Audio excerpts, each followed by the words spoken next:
Додека на ридовите надбели компанијата Paper Mill конкретно подржа акција за пошумување на голините опожарени од огнената стихија пред 3 години, во градот представници на граѓанската иницијатива во центарот на Кочани вчера и денеска собираат потписи против загадувањето од фабриката за рециклажа на отпадна хартија, со барања меѓу другите да се затвори истата. Таквата ситуација беше причина да го запрашаме градоначалникот дали е возможно некакво решение или компромис двете страни да ги остварат своите интереси. Се надевам дека ќе има разбирање од двете страни.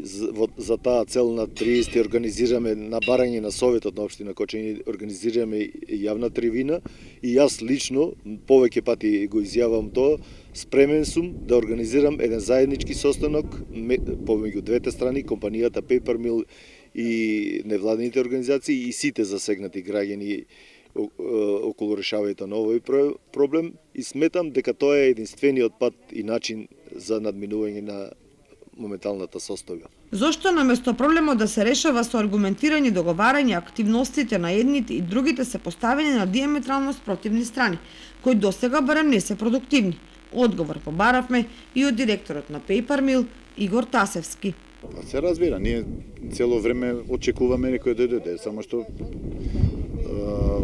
никој до сега од пред година и пол, две, последна средба кај нас имавме јавни дебати, имавме 2-3 во самата организација и од општината и од еколошкото здружение.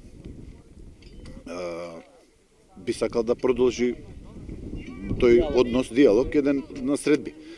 Повторно излагаме на дебатни, јавни дебати на телевизија, што тоа не е решавање на проблеми, само да се нафрлаат негативни работи. Тој во оваа прилика уште еднаш покажа кон запалените стрништа, депонии кои секојдневно и денеска горат ја загадуваат Кочанската котлина. Чури од Виница до Штип, а Paper Mill не работи. Правиме реконструкција на комплет автоматика.